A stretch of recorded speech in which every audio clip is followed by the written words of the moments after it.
بسم اللہ الرحمن الرحیم۔ سورۃ النحل 14واں پارہ، آیت نمبر 64 سے لے کر 69 تک کا ترجمہ یہ ہے: وما انزلنا علیک الکتاب، ہم نے آپ پر یہ کتاب نازل نہیں کی، الا لتبین لهم الذی اختلفوا فیہ، مگر اس لیے تاکہ آپ لوگوں کے سامنے وہ بات کھول کر بیان کریں جس میں یہ اختلاف میں پڑے ہیں، وہدی ورحمہ، اور یہ کتاب ہدایت ہے، رحمت ہے ایمان والوں کے لیے۔ اللہ تعالیٰ نے آسمان سے پانی برسایا، فأحیا بہ الارض بعد موتہا، اور زمین کو ویران ہونے کے بعد دوبارہ آباد کیا۔ بے شک اس میں بڑی نشانی ہے ان لوگوں کے لیے جو سننے والے ہیں۔ وَإِنَّ لَكُمْ فِي الْأَنْعَامِ لَعِبْرَةً، بے شک تمہارے لیے جانوروں میں بڑی عبرت کا سامان ہے۔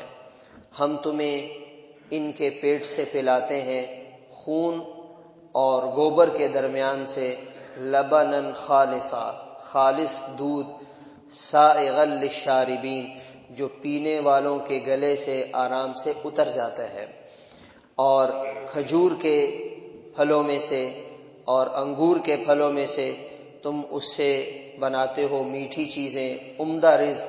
بے شک اس میں بڑی نشانی ہے ان کے لیے جو عقل رکھنے والے ہیں۔ وَأَوْحَى رَبُّكَ إِلَى النَّحْلِ، آپ کے رب نے شہد کی مکھی کے دل میں یہ بات ڈالی، أَنِ اتَّخِذِي مِنَ الْجِبَالِ بُيُوتًا، یہ پہاڑوں پر چھتا بناؤ، درختوں پر بناؤ، اور ان چیزوں پر جس پہ لوگ چھتریاں ڈالتے ہیں، یعنی لوگوں کی چھتوں پر۔ ثم کلی من کل الثمرات، پھر ہر قسم کے پھل کو چوسو، فاسلکی سبل ربک ذللا، اور اپنے رب کے راستوں پر چلتی رہو جو تمہارے لیے تابع کر دیے گئے ہیں۔ یخرج من بطونها شراب، ان شہد کی مکھیوں کے پیٹ سے ایک ایسا مشروب نکلتا ہے جس کے مختلف رنگ ہوتے ہیں۔ فیہ شفاء للناس، اس میں لوگوں کے لیے شفا ہے۔ ان فی ذلک لآیۃ لقوم یتفکرون، بے شک اس میں نشانی ہے ان کے لیے جو غور و فکر کرنے والے ہیں۔ اللہ تعالیٰ نے جو قرآن پاک نازل کیا ہے، اس کے سمجھنے کے لیے صرف عربی زبان کا جاننا کافی نہیں ہے۔ ہمارے ہاں بہت سے لوگ یہ سمجھتے ہیں کہ ہم عربی سیکھ لیتے ہیں ہمیں قرآن آ جائے گا۔ صرف عربی سے قرآن پاک نہیں آتا، اس کے ساتھ اور بھی بہت سی چیزیں سیکھنا پڑتی ہیں۔ اگر صرف عربی زبان قرآن کے سمجھنے کے لیے کافی ہوتی تو جبریل علیہ السلام قرآن پاک بیت اللہ پر آ کر لٹکا دیتے، قریش والوں سے کہا جاتا تم سب سے زیادہ عربی دان ہو، یہ کتاب ہے پڑھو اور عمل کرو۔ قرآن پاک کے سمجھنے کے لیے عربی کے علاوہ حضور پاک صلی اللہ علیہ وسلم کی اپنی زندگی، آپ صلی اللہ علیہ وسلم نے جو قرآن پاک کی تشریحات بتلائی ہیں ان کا سمجھنا ضروری ہے۔ مثال کے طور پہ جو ہمارے دین کی موٹی موٹی بنیادی باتیں ہیں، نماز، اس کا تو ہمیں قرآن پاک میں تفصیل سے کہیں تذکرہ نہیں ملتا۔ قرآن میں تو صرف اتنا ہے نماز پڑھو، کیسے نماز پڑھنی ہے، کتنی رکعتیں پڑھنی ہیں، کتنے رکوع کرنے ہیں، کتنے سجدے کرنے ہیں، زور سے پڑھنی ہے آہستہ پڑھنی ہے، اس کا تو قرآن میں ذکر ہی نہیں ہے۔ تو لوگ یہ اس معاملے میں غلط فہمی کا شکار ہو جاتے ہیں۔ قرآن پاک ضرور سمجھنا چاہیے، ضرور ترجمہ پڑھنا چاہیے، مگر اس کے ساتھ حدیث سے مدد لینا ضروری ہے، دیگر چیزوں سے مدد لینا ضروری ہے، علماء سے پوچھنا ضروری ہے۔ تو یہ قرآن پاک اس لیے نازل کیا گیا تاکہ آپ صلی اللہ علیہ وسلم اسے لوگوں کے سامنے کھول کر بیان کریں، اور یہ ہدایت ہے، رحمت ہے ایمان والوں کے لیے۔ اگر صرف ثواب کی نیت سے پڑھیں گے تو ثواب ملے گا، ثواب کے ساتھ ہدایت کی نیت سے پڑھیں گے تو ہدایت بھی ملے گی۔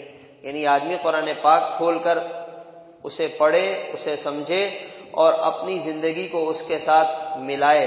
قرآن کیا کہہ رہا ہے، میں کیا کر رہا ہوں، تو اللہ تعالیٰ اس کی زندگی کو بھی بدلیں گے۔ گورے قرآن کو پڑھتے ہیں اس نیت سے کہ اس کے اندر کیا صحیح کیا غلط ہے، پھر ان کی زندگیاں بدل جاتی ہیں۔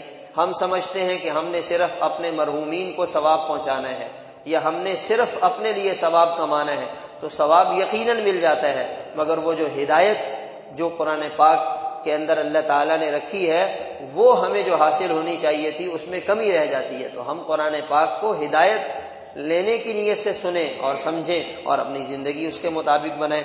پھر فرمایا اللہ تعالیٰ نے آسمان سے پانی برسایا، زمین کو زندہ کیا، جیسے آسمان کا پانی ویران اور بنجر زمین کو زندہ کرتا ہے، یہ قرآن پاک کی روشنی اور قرآن کی ہدایت مردہ دلوں کو زندہ کرتی ہے۔ اور فرمایا تمہارے لیے جانوروں میں بڑی عبرت کا سامان ہے۔ ایک جانور چارہ کھاتا ہے اور اس چارے کے نتیجے میں اس جانور سے انسان بہت صاف ستھرا، خالص، لذیذ، عمدہ دودھ حاصل کرتا ہے۔ یہ کہاں سے آ رہا ہے؟ یہ کہاں سے آ رہا ہے؟ اس سبز چارے کا کچھ حصہ گوبر میں بدل گیا، پیشاب میں بدل گیا، خون میں بدل گیا، اور اس خون کا کچھ حصہ اللہ تعالیٰ اپنی قدرت سے دودھ میں بدل دیتے ہیں۔ ایک جانور اپنی زندگی میں پتہ نہیں کتنا دودھ دیتا ہوگا۔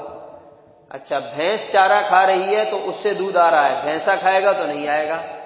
گائے چارہ کھاتی ہے، دودھ آتا ہے، بیل کھائے گا تو نہیں آئے گا۔ یہ کیا ہے؟ دونوں تو جانور ہی تو ہیں۔ یہ اللہ کی قدرت ہے، یہ اللہ کی قدرت ہے۔ پھر انسان اگر جانور کے جسم کو کاٹ کر دیکھے کہ میں ایک ساتھ ہی سارا دودھ نکال لیتا ہوں، اسے ایک خطرہ بھی نہیں ملے گا، اس لیے کہ اللہ کا حکم آتا ہے، پھر وہ دودھ بنتا ہے، پھر انسان اسے حاصل کرتا ہے اور اس سے فائدہ اٹھاتا ہے۔ آج اگر ہم میں سے کوئی آدمی ایسی مشین بنا لے، جیسے یہ پانی کی مشین ہے، اس میں ایک طرف سے چارہ ڈالیں، دوسری طرف سے دودھ نکلنا شروع ہو جائے، پوری دنیا میں اس شخص کی کتنی مشہوری ہوگی، کہیں گے کتنا باکمال آدمی ہے، کتنی زبردست مشین بنائی ہے۔ اور اللہ نے اپنی قدرت سے جو ایسی مشین بنائی ہے، اللہ کی قدرت کا کوئی اندازہ ہی نہیں ہے، اللہ کی عظمت اور محبت دل میں آتی نہیں ہے۔ ٹھیک ہے، ہم نے بچپن سے دیکھا ہے بھینس دودھ دے رہی ہے تو یہ تو کوئی بڑی بات نہیں ہے۔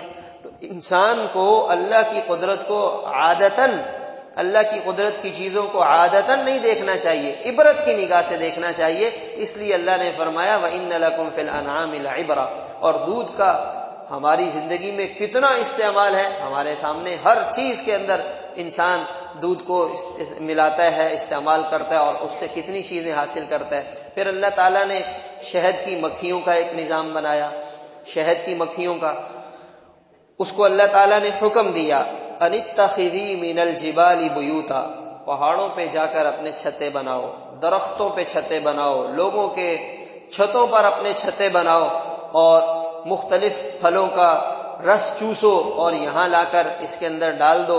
یہ اللہ کی کتنی بڑی زبردست قدرت ہے۔ ہم انجیکشن کے ذریعے پھل کا رس نکالیں، کسی پھول کے اندر سے اس کا رس نکالیں اور ہم کسی بھی شہد کے چھتے میں ڈال دیں، کوئی شہد نہیں نکلے گی۔ وہ شہد کی مکھی اسے چوستی ہے، اس کے پیٹ میں وہ جوس جاتا ہے اور جب وہ باہر نکلتا ہے وہ شہد بن چکا ہوتا ہے۔ اور اتنی چھوٹی سی وہ اس کا جسم ہے، اس کی جسامت ہے، اور اس کے اندر سے وہ زبردست بہترین قسم کی شہد برآمد ہو رہی ہے۔ اور اس کے چھتے کی بناوٹ کو دیکھ لیا جائے، یہ کس ذات نے انہیں اتنی سوچ دی ہے، ایسی سمجھ دی ہے، اپنے چھتے کو اتنی خوبصورتی کے ساتھ بنانا ہے، اور اس کے کھانے کا سائز اتنا رکھنا ہے، اتنے اس کے اندر کھانے بنانے ہیں۔ اور پھر یہ بھی ان کی تفصیلات میں تفاسیر میں لکھا ہے، ان کی ایک ملکہ ہوتی ہے، وہ سب کی نگرانی کرتی ہے۔ اگر ان کو ٹائم دیا جاتا ہے، ان کو جگہ بتائی جاتی ہے، پھر اس ٹائم کے اندر اس نے واپس آنا ہوتا ہے، اور ایک چھتے کی جو مکھیاں ہیں اس میں کسی دوسرے چھتے کی مکھیاں آ کر جگہ نہیں بنا سکتی، اس پر باقاعدہ پہرا ہوتا ہے، آنے والے کو دیکھا جاتا ہے کہ کون سی مکھی آ رہی ہے، کون سی جا رہی ہے۔ یہ اللہ تعالیٰ نے اپنی قدرت سے ان کے دماغ میں یہ بات ڈالی، فیہ شفاء للناس، اور فرمایا ہم نے اس میں انسانوں کے لیے شفا رکھ دی ہے۔ کتنی بیماریوں کی شفا شہد کے اندر موجود ہے۔ ہر زمانے میں لوگوں نے، اطباء نے، حکماء نے، معالجین نے اسے استعمال کیا، اس سے فائدہ اٹھایا۔ اور اس میں بنیادی بات کیا ہے؟ ہمیں یقین ہونا چاہیے۔ ایک دفعہ ایک صحابی آئے، عرض کیا یا رسول اللہ میرے بھائی کا پیٹ خراب ہے، آپ مجھے کوئی دوا بتائیں۔ آپ نے فرمایا اسے شہد پلاؤ۔